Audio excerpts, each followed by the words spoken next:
Olá, meus amigos, meus irmãos, paz e bem. Vamos hoje para a terceira parte do nosso vídeo das experiências místicas e espirituais de São Francisco de Assis. Vou seguir o mesmo modelo, eu vou lendo e vou explicando para que vocês entendam.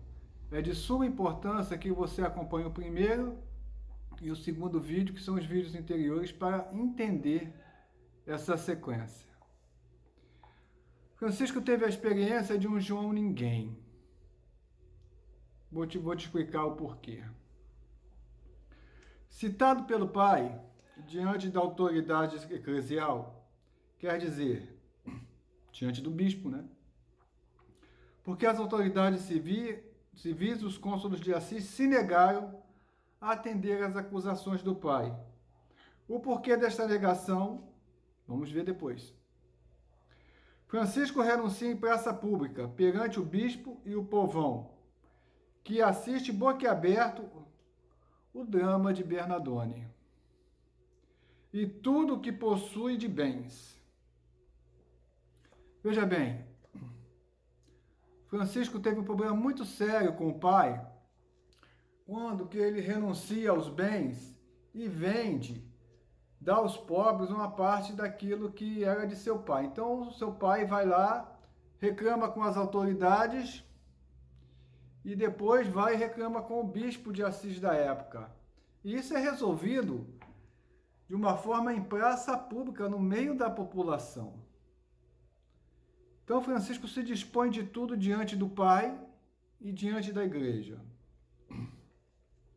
Coloca o dinheiro que o vigário nem queria. Você se lembra da outro vídeo anterior que eu falei que o Francisco comprava as pedras para fazer a igreja de São Damião e deu um dinheiro ao vigário para fazer essa obra? Pois é. É esse dinheiro.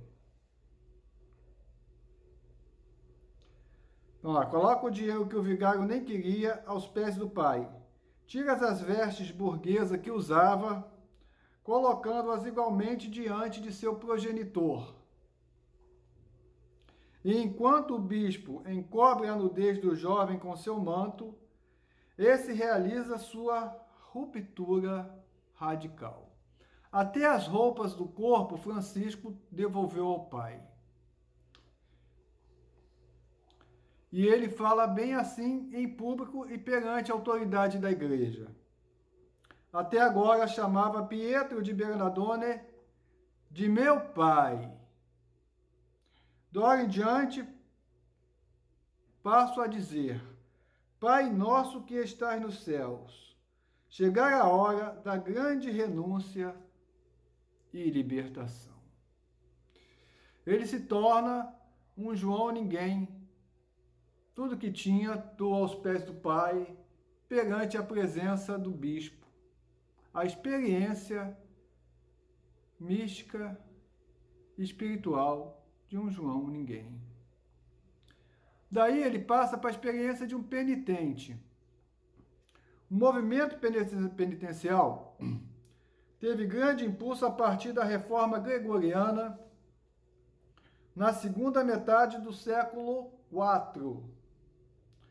Um dos efeitos que podemos chamar de colateral da reforma foi a difusão no meio do povo cristão, mais conscientizado, do desejo de levar uma vida mais simples, pobre e evangélica da igreja. Os grupos de penitentes, não tendo na sua época uma ordem religiosa que tivesse como ideal a prática de uma vida mais evangélica, recebiam sua alimentação espiritual por pregadores itinerantes. Entre esses, houve também, infelizmente, algumas aberrações. Mencionamos apenas os cátaros e os albigenses, que também queriam viver o evangelho, mas não reconheciam as autoridades eclesiais. Daí é um outro assunto que a gente pode estudar mais tarde, tá? E no tempo de Francisco, O movimento penitencial ainda era muito, mas era muito rigoroso mesmo. Quando ele e seus companheiros, em 1209 e 1210, iniciaram sua pregação itinerante, evidentemente, a evolução teve grande impulso. Surge em meio das pesquisas a pergunta: será que Francisco, mesmo antes da fundação da Ordem dos Frades Menores, no ano de 1209, tem iniciado sua vida de penitência, de que fala no seu testamento, num desses grupos? Ou seja, será que Francisco, antes de ter fundado as Ordens Menores, ele se tornou um penitente? Pontinho de interrogação.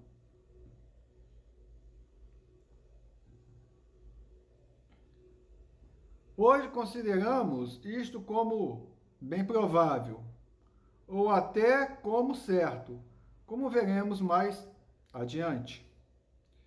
Assim, teríamos também o motivo porque os cônsulos de Assis se consideravam incompetentes para julgar a causa entre pai e filho, a renúncia de Francisco de Assis que eu falei agora há pouco.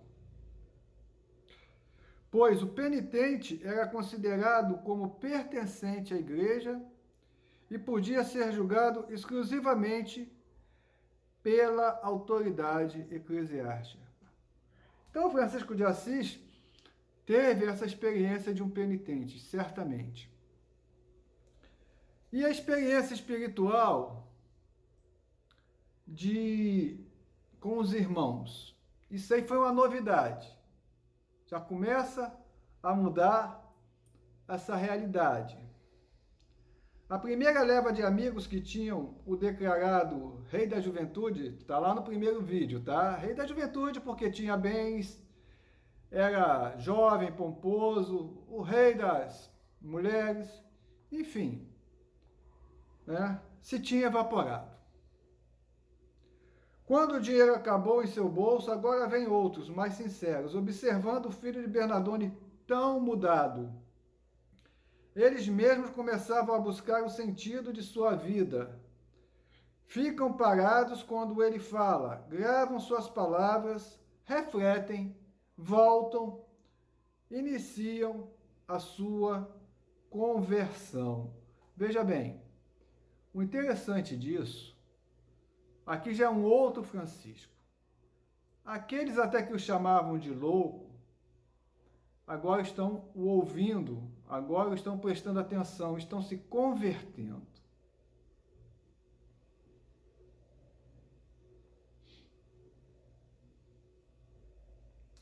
Francisco os considera um dom de Deus. Os chama de irmãos.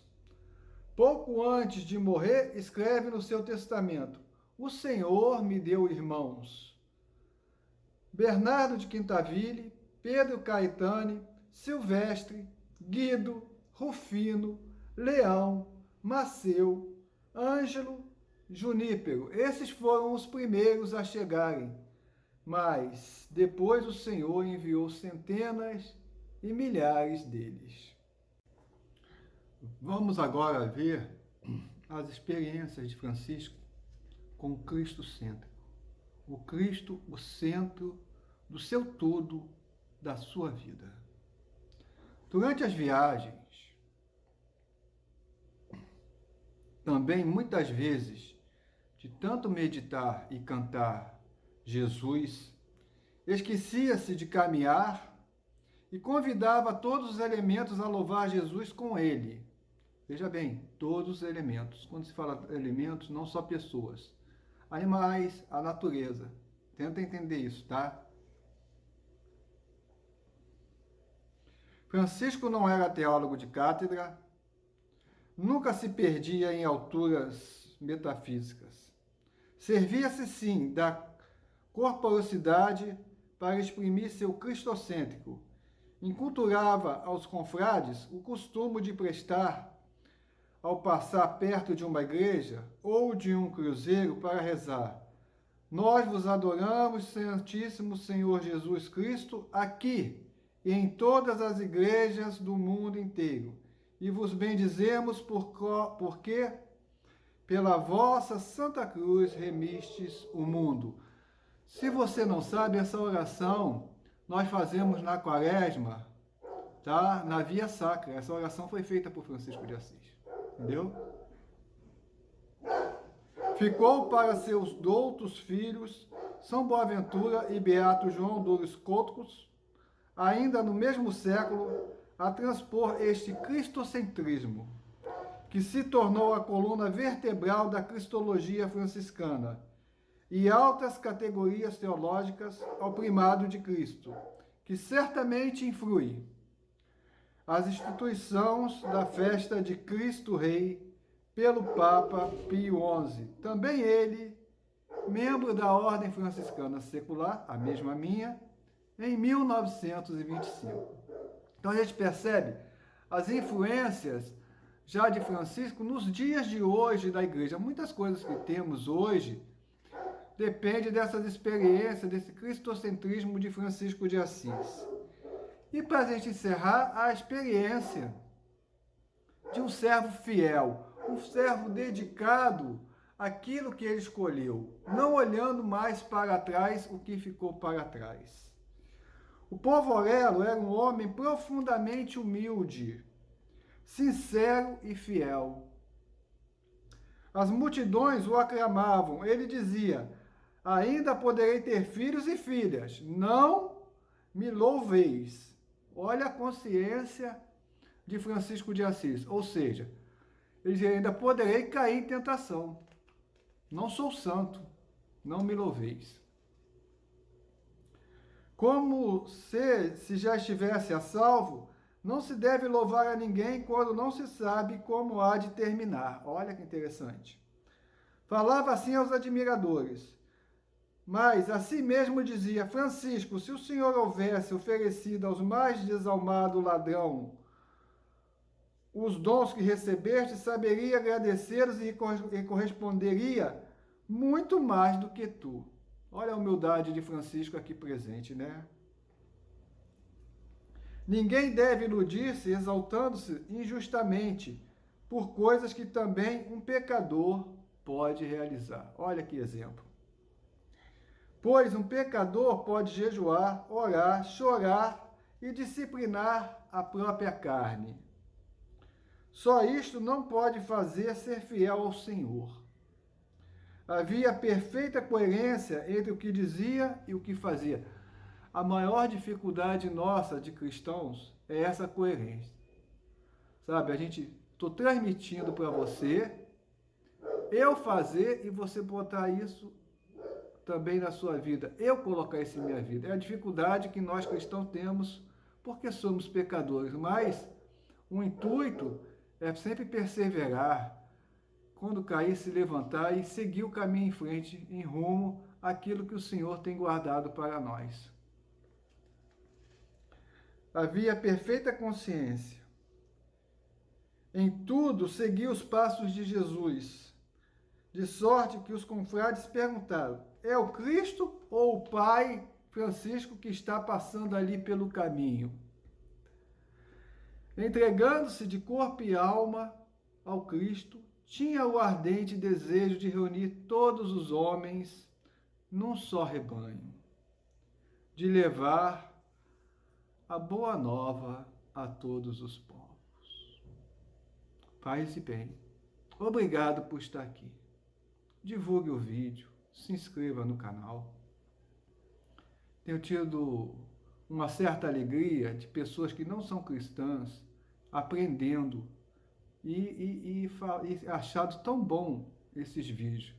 Mas, de outra parte, os irmãos que são cristãos, franciscanos, parecem não estar nem aí.